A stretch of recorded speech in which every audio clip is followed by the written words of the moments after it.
They're not talking about it on the news. There are no press releases, no breaking headlines. But something big is happening behind the scenes.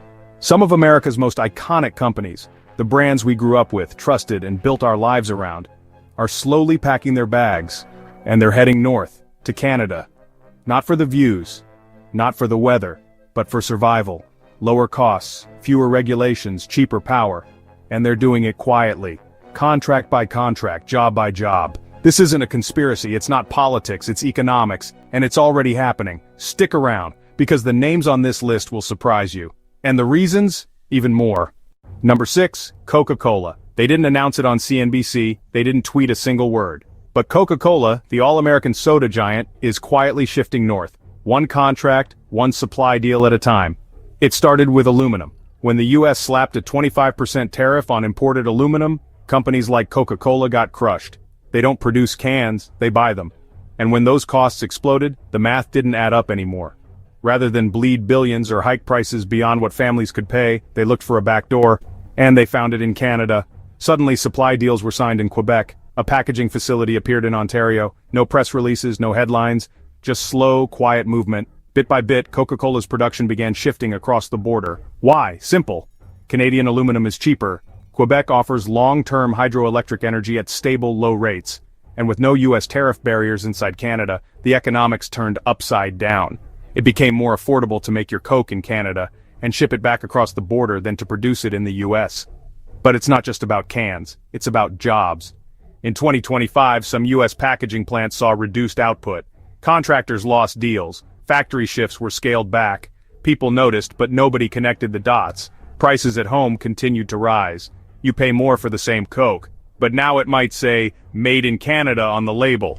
It's not illegal, it's not even controversial, it's just quiet. And that's the scary part. Because when a brand like Coca-Cola, a symbol of American culture, decides it's smarter to make cans outside the country, what does that say about the system? This isn't a dramatic exit, it's not a factory closing with protest signs and headlines, it's just economic gravity. Pulling production to wherever it's cheaper, smoother, and more predictable. In 2025, that place is Canada, and if Coca-Cola is doing it, who's next? Number 5, General Motors, GM. It used to be the pride of Detroit. General Motors wasn't just a car company, it was the heartbeat of American industry. Families built their futures on GM jobs, entire towns depended on their factories. But in 2025, that story is changing, quietly. GM isn't leaving with a bang, they're slipping out one investment at a time. Over $2.6 billion has already flowed into GM Canada since 2020, not for showrooms, for production, for the real stuff. In Ontario, they're building electric drive units. In Quebec, they're investing over $1 billion into a new battery materials plant, with clean hydropower contracts stretching all the way to 2040. That's not a side project. That's a long-term plan. Why move? One word. Tariffs. In 2025, the US raised tariffs on Canadian steel and aluminum, up to 50%. For a company like GM, which relies on thousands of parts and materials, those numbers aren't manageable, they're fatal. Car prices started climbing, demand slowed, but GM didn't wait. They pivoted, quietly, carefully, toward Canada. While plants in Michigan and Ohio are scaling back, Canadian operations are scaling up. In April 2025, the Ingersoll plant had to lay off around 1,200 workers just to retool for future models. That's not growth, that's retreat. But up north? It's the opposite. Engineers are being hired in Ontario and Quebec, smart manufacturing, EV software, automation. The future is being written across the border. On paper, GM still calls itself an American company. But on the ground, the shift is undeniable. The money, the innovation, the long-term bets, they're all heading north. And it's not just about where cars are made, it's about where towns survive. When a factory downsizes, schools lose students, stores shut down, property values collapse. It's not just business, it's personal. GM isn't fleeing, they're adapting. But in the process, American cities are being left behind, and no one's really talking about it. So next time you see that Chevy badge shining in a dealership lot, remember, the symbol may still be American, but the hands building it might be standing on Canadian soil. And this is just the beginning. Number 4, Alcoa Corporation. You probably don't think about aluminum much, but it's in everything. Your car, your soda can, your airplane, your phone, even the buildings around you. And for over a century, Alcoa was the name behind it all. the backbone of American industry. But in 2025, something's changed. Alcoa isn't roaring across American smelters like it used to. It's shifting, slowly, quietly, across the border. This isn't a dramatic shutdown. No headlines, no CEO tearfully announcing layoffs, just one port in Texas slowing down, while another in Montreal lights up. And the reason? It starts with cost. U.S. electricity prices have exploded in the past 2 years. Tariffs hit aluminum like a hammer.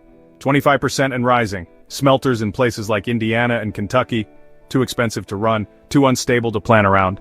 So Alcoa recalculated. They didn't complain. They moved to Quebec. Why there? Because Quebec offers something the U.S. doesn't, long-term hydropower deals. We're talking 2,100 megawatts locked in until 2040. That's more energy than some small countries consume, now fully dedicated to powering Alcoa's Canadian operations. And it's already showing. The smelter upgrades in Baie-Comeau, Quebec are in motion. Shipping lanes are heating up, Canadian exports are rising. And in the U.S., Alcoa's earnings report says it clearly. They're not planning to restart idled American plants anytime soon. Too expensive, too unpredictable. The result? Layoffs in aluminum towns, truckers without runs, smelter workers waiting for calls that may never come. And while the headlines talk about inflation or global supply chains, the truth is simpler. The jobs are moving. The metal is still coming to the U.S., just made in Canada now. It's not political. It's practical. But that practicality has consequences. When a company like Alcoa stops melting aluminum in America, factories downstream feel the shock. Car makers, electronics brands, packaging companies, they all notice, but no one says it out loud, because this isn't one big closure, it's a slow fade. By the time people realize what's happened, the work is already gone, replaced by silence. So next time you pop a soda can or glide your hand across a polished car hood, ask yourself, was this made in America, or did it just pass through on its way from Quebec? Number 3, Campbell's Soup. It's just soup, right? A can of chicken noodle, a label we all recognize. Campbell's isn't a flashy tech brand or a billion-dollar car maker, it's comfort, tradition, a warm meal on a cold night. But even soup has its breaking point. And in 2025, Campbell's is feeling it. Over 90% of Campbell's products come in aluminum cans, and aluminum has become a problem. Not because demand dropped, not because people stopped eating soup, but because the US made aluminum expensive, fast. Tariffs, a 25% hit on imported Canadian aluminum, and then came the ripple effects, rising costs across every part of the packaging process. And Campbell's, they don't make aluminum, they buy it. So when prices spiked, their production costs exploded. That's when the math started breaking. 10 cents more per can might not sound like much, but for families on tight grocery budgets, that's a deal breaker. A few cents here, a few cents there, and suddenly people skip the soup aisle altogether. Campbell's faced a choice. Raise prices and lose loyal customers, or move parts of their operation where aluminum is cheaper, energy is stable, and policies don't shift every 6 months. They chose the second option, and just like that, job listings started appearing in Ontario. New packaging contracts slipped into Canadian provinces, not loud, not dramatic, just quiet adjustments, one by one. This isn't some publicity stunt. No one wants to see a headline that says Campbell's Soup leaves America. So they don't say anything. They just move, slowly. But every contract that leaves the US, it takes something with it. A label printer in Ohio, a carrot supplier in Michigan, a trucking route in Pennsylvania, jobs, business, community, it all thins out. In their 2025 earnings report, Campbell's revised its growth forecast down from 11% to as low as 6%. The reason? Rising input costs, aluminum, steel, energy. They openly cited a $90 million hit in just one quarter. And where's the relief? Not in the US, but in Canada, with cheaper hydro, stable costs, and fewer surprises. So next time you grab a can of soup and flip it over, don't be surprised if it says Made in Canada. Because this isn't nostalgia anymore. It's economics, and it's happening right under our noses. Number 2, Tesla. Tesla used to be the loudest voice in American innovation, made in the USA, disrupting Detroit, breaking every rule. But in 2025, Tesla isn't shouting anymore. It's whispering, in French and in Ontario job contracts. This isn't a viral Elon tweet or a PR stunt, this is strategy, quiet, precise, and deeply calculated. The US power grid is cracking under pressure. Electricity bills are climbing, blackouts are more common than software updates, and building new factories in the US, a regulatory maze that takes years just to get permits. So Tesla recalculated. Canada offered a cleaner map. In Markham, Ontario, Tesla opened a robotics facility, not a small side project. but the heart of its automation division. Robots building robots. No headlines, no drama, just hundreds of new hires in quiet suburbs outside Toronto. Meanwhile, in Quebec, things got even more serious. Canada offered long-term access to battery-grade lithium, graphite, and rare earth minerals, with no red tape. They even backed it with a $52 billion federal-provincial battery strategy. That's not support, that's a blueprint. Tesla took the offer. While US gigafactories are facing construction delays and political battles, Canada is handing over land, hydropower, and approvals. And it's working. In 2025, Tesla started building a full battery supply chain in Quebec. From raw material to finished cell. No middlemen, no foreign shipping delays, it's all right there.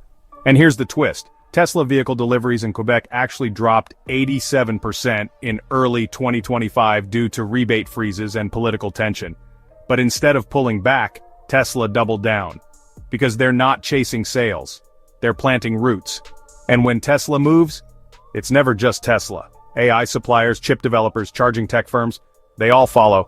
Suddenly, the center of EV innovation isn't just California or Texas. It's creeping north, quietly. Tesla hasn't left America, but it's hedging its bets, fast. And every blueprint printed in Ontario, every robot tested in Markham, is one step further from the US being the global epicenter of electric tech. So the next time you see a Cybertruck or a Powerwall, ask yourself, is this American engineering or just American branding? Because behind the scenes, the future is being built somewhere colder. Number 1, Ford. Ford was never just a car company. It was the blueprint of American pride, the brand that put the world on wheels. From muscle cars to pickup trucks, Ford was red, white, and blue, all the way down to the engine block. But in 2025, even Ford is changing lanes. And that new lane, it runs straight through Ontario, Canada. Back in 2024, Ford quietly dropped $2.3 billion into Oakville. Not Michigan, not Ohio, but Canada. The goal? To ramp up production of their most profitable vehicles, F-Series Super Duty trucks. That's right. America's favorite truck, now built with Canadian hands. No big press event, no political battle, just a quiet transfer of power northward. Originally, Oakville was supposed to go fully electric SUVs, a new EV hub. But when battery prices spiked and EV hype cooled, Ford hit pause on those dreams. Until 2027. Instead, they doubled down on gas-powered trucks. And where could they build them faster, cleaner, and with fewer headaches? Ontario, powered by 90% clean hydroelectric energy. Ford isn't leaving the US, but they're getting smart. American plants are tied up in labor negotiations, high energy bills, and unpredictable policy shifts. Meanwhile, Canada is offering $500 million incentives like party favors. Land, power, tax breaks. Ontario said, just name it. And Ford said, done. The result? 1,800 Canadian jobs secured, supply chains shifting north, and small US towns left staring at empty docks and silent plants. This isn't a shutdown, it's a slow drift. One part at a time, one contract at a time. Until one day, you realize the heart of American horsepower is idling on Canadian soil. And the next time you see a brand new F-150 rolling off the line, you might hear a slight Canadian accent in that engine growl. Because when even Ford, the company that defined American industry, starts building its future somewhere else, that's not just a shift. That's a signal. So there it is, 6 American giants, Coca-Cola, General Motors, Alcoa, Campbell's, Tesla, and Ford, all quietly shifting pieces of their empires across the border. Not in protest, not in panic, but with precision. One aluminum deal here, one battery factory there, one packaging line moved, one innovation hub launched, and suddenly what we thought was American-made starts to whisper in a different accent. This isn't fear-mongering, this is the future. Built not with slogans, but with spreadsheets, logistics, and survival instincts. The logos still shine in red, white, and blue. But the factories? They're humming to the rhythm of Canadian power grids. So the question isn't whether companies are leaving, it's whether we're even paying attention, because by the time most people notice, they're already gone.